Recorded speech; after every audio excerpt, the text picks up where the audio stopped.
Hello everyone, welcome back to Team Comp Tuesday, the series where each Tuesday we take a look at a different team and go over general build advice, rotations, etc.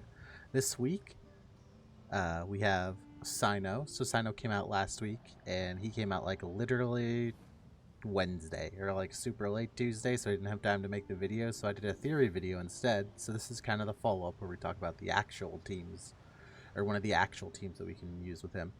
We're going to be talking entirely about the Aggravate setup for this video. You actually can play him in Hyper Bloom and in Taser, which are slightly different comps, but those will probably be their own videos at some point sometime. I absolutely love this guy, but I was like almost 100% sure I really liked him because I really love fast, like carry style units like Zhao and Hu Tao are two of my favorite units, so I was almost guaranteed to love this guy. But yeah, so let's get into it. So before we talk teams, I just want to quickly give my brief opinion of him. I'm actually going to do a more of a complete review once I've actually had about a month to play with him, instead of just trying to do one of these like first impression videos that a lot of people end up doing. But just as a general kind of, my impressions are that he's a lot of fun. He's a hyper carry unit, which I like that play style. He's not the best unit in the game by any stretch of the imaginations. He is very balanced. If you want him, roll for him. If you don't want him, don't roll for him. He does have the slight issue of that he doesn't necessarily work insanely well with a lot of the current supports. He is by no means bad, but he is by no means required, and he also doesn't really like make any archetype really better. You can kind of just use Kaching if you want to play an Aggravate style team, so don't feel like you have to roll for this character. But if you want to play this character, you will definitely enjoy yourself.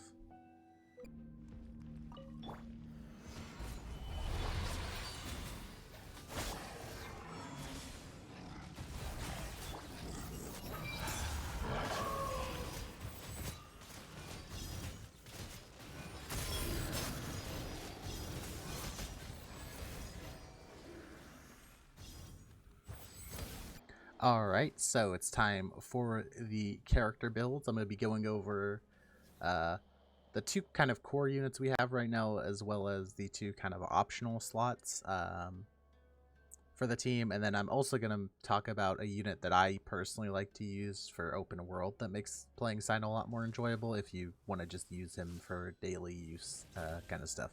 So let's get into it. So first things first. Weapons for Cyno, any DPS weapon works. 5 stars are great. His 5 stars is really good for him, but you should never feel pressured to roll on a weapon banner. Something like the Deathmatch will be perfectly fine for him. The free-to-play spear that we're getting from the event, also pretty fine. Doesn't have crit rate, but that's not the biggest deal in the world. Black Cliff Pole, also a decent option. The Catan Cross Spear, I don't have it here. But the Catan Cross Spear, which is the Inazuma Craftable, is quite good as well, as it helps give him energy back, which, well, it doesn't necessarily give him damage. It makes him ult more often, which obviously he's an ult-based character, so that's really good for him. There's actually a pretty good option, the 3 stars in the White Tassel, because he does do a lot of normal attacks. But this is one of those situations where, much like Rust, the passive on this can be a little bit overblown, because a lot of your damage does come from your E and your E procs, but this is still a very solid option if you don't want to build a Catan Cross Spear, don't want to build this, and don't have access to Deathmatch or Black Cliff or any of the 5 stars. I would generally stay away from stuff like Favonius Catch, Dragon's Bane, that kind of stuff. I would generally just build him on a DPS weapon or a Catan. For artifacts, I personally really like the Thundering Fury playstyle. The Thundering Fury really helps his energy generation to keep his ult up as much as humanly possible. And you also could go for the Gilded Dreams set, this set here, because it just gives you a ton of EM and attack percent, which is perfectly fine for him. But personally, I like Thundering Fury. I think it's more fun, so I run Thundering Fury. For stats, crit rate or crit damage on the Circlet, Electro on the Goblet, and then for Sands, you can either go Elemental Mastery or Attack percent. I have better subs on an Elemental Mastery, and generally Elemental Mastery I think ends up being a tiny bit better. But if you have one with way better substats, go with the one you have way better substats with. For talents, the only thing you need to level up is his E and his R. This is because, or sorry, his burst and his skill. This is because his burst actually has the hit modifiers for his normal attacks inside of it in the skill itself. So this means you actually don't have to level up his normal attack whatsoever. So you can just level up those two skills. Alright, next we'll talk about the Dendro slot in the team. Now, right now, the best Dendro option we really have for this team is Dendro Traveler. Possibly once we get Archon, stuff like that, there'll be a better option. I would definitely keep your eyes open for a better Dendro character. Either a Dendro Healer would be especially valuable, or just a character that has better Dendro application that makes it so you don't have to play as much Circle Impact, because the Traveler burst can be a little tiny sometimes. But the Traveler does have pretty good synergy. Weapons, I highly recommend Favonius if you have it. Highly recommend. If you don't have Favonius, something else with energy recharge, Festering Desire, the Sumeru Craftable, Sacrificial Sword. You just want to make sure you have your burst off cooldown, and Favonius does help funnel some energy into your Cyno, so that's why I have it. For artifacts, I personally have been rocking with the Noblesse Oblige. You could build the Dendro set, and definitely if we get a Dendro character that does more damage, getting this Dendro Res Shred here actually would be more worth. But I think for now on the Dendro Traveler, who doesn't necessarily do the most damage, I definitely think going for Noblesse to buff up Cyno's burst is pretty worth. Even though it's not going to buff it for the whole duration, it's still good to get it for the first, decent chunk of his burst. For stats, you want crit rate or crit damage, energy recharge sands, and then Dendro damage on the goblet. You are not welcome here.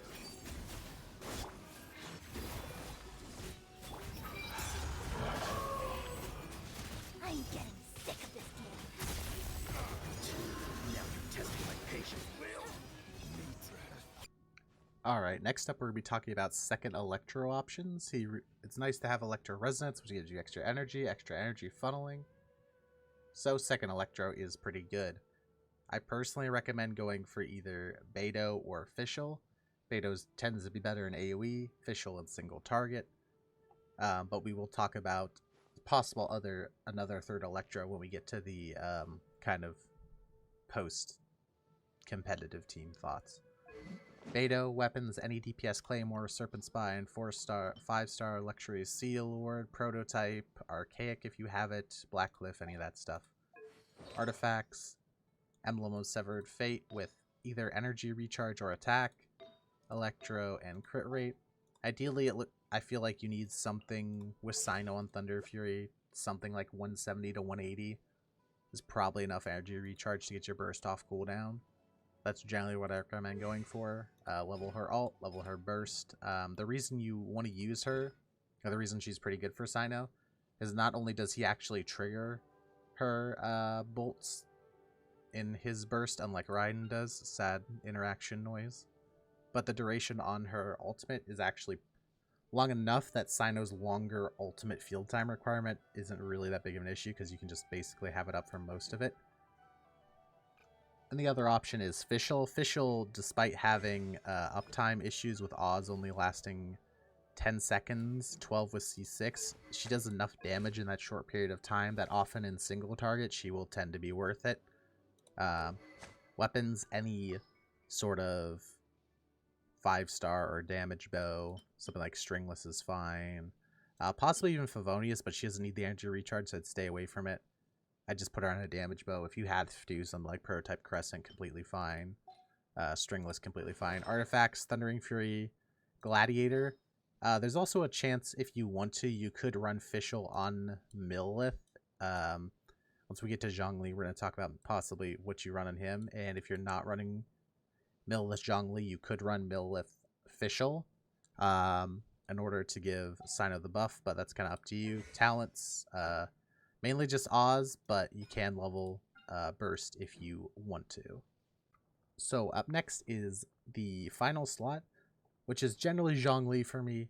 We'll talk about another option you can use, but generally Zhongli, the shield is nice. Res Shred is nice. Just good around. Weapons, Favonius Lance if you have it. If you don't, Black Tassel is fine. Favonius Lance is nice because it gives Cyno particles. You don't really care about the energy recharge for Zhongli himself, but giving Cyno more particles is great.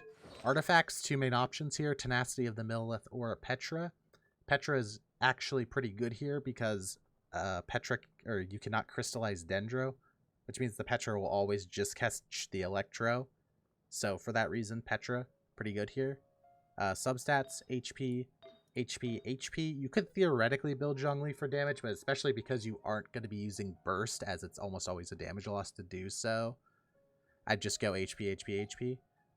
Other options is you could go Millelith here. Now the Millelith buff is a little bit worse, but possibly a little bit easier to keep up and gives you HP and shield strength. So possibly for lower investment Zhongli's in order to keep the shield up. Not a bad idea. Another option here is if you have really bad crit rate substats, I would actually go for a crit rate circlet in order to proc your Favlance to give your Cyno some particles. Talents, E is really the only thing you care about. It's the shield, it's the shred. You generally don't want to ult. I sometimes ult in open world or like to dodge a mechanic maybe or something, but generally ultimate is not actually used for damage, as with most teams Zhongli is on. Pressing ultimate is generally a DPS loss. Alright, and the other option for this final slot here really is if you're in content that you know you can nuke before it does damage to you, or if you're just going to play uber well and not get hit by literally anything because you're going to have no healing and you're only going to have a tiny amount of damage reduction from Beto, and Cyno's really weak to stuns. I can't stress enough how much I would personally recommend Zhongli or like a Shielder even if you have to use Diona or someone over Kazuha, but you can use Kazuha in this final slot.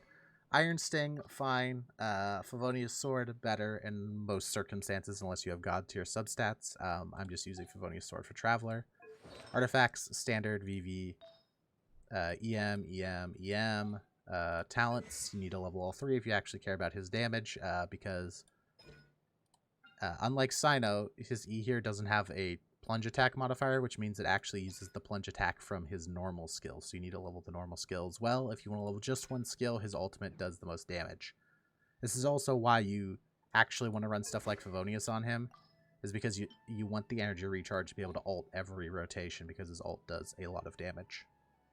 Alright, now here is going to be a rough rotation demonstration. The rotation is functionally the same whether you are using Beto or Official. We're going to be using Official because the target dummy is a single target, but you basically use Beto's skills at the same time. I'm going to be using Officials. So generally start with Zhongli, then you want to lay Traveler, Burst E, Official or Beto E, Cyno E, Burst, N3 E. You should be able to N5 before the next E proc. And they should be able to N4E, N4E, N4E. So basically, you want to be spamming your normal attacks, and you want to be hitting the eye as soon as possible. But if you have Thundering Fury, because of the lower cooldown, you want to try to squeeze some extra ones in your rotation. So that's why you do some N4s instead of going all the way to N5. There's much better guides of like exact rotations, and sometimes you just have to play it by ear because there's a little bit of RNG. But basically, you don't want to miss an eye proc. So sometimes if you're on an N4 and your eye hasn't procced yet, go to N5. But sometimes if your eye procs as soon as you like finish your N4 animation on Cyno, which is where he does the double swipe, just hit E and keep going. Because possibly this will line it up better with your next N5. There also are some tricks with like canceling the end of his normal attack 5 animation where he like chucks the spear into the ground and stuff like that. But this is just kind of like a rough guide, and I presume stuff like that will come more as you play the character. I still haven't, like, not all that stuff is committed to muscle memory. You'll see in some of the demonstration videos that I am missing stuff and like mistiming E's, and it takes a while to get used to, at least for me. Especially because Thundering Fury does add a little bit of like, not RNG, but a little bit of like, if you can hit those aggravates, the cooldown goes lower. Alright, and the final little bit here, we're just going to briefly talk about 2 other units that you can use, especially for second Electro or possibly even over Shielder. These units are by no means my personal recommendation nor my meta recommendation, but they have their uses. So let's briefly talk about Kuki. Kuki is okay. She's an Electro healer, so definitely if you want a healer for this team, if you're doing some kind of content that wants a healer, she's definitely not the worst choice. Build her full EM so she gets as most as humanly possible out of aggravate damage.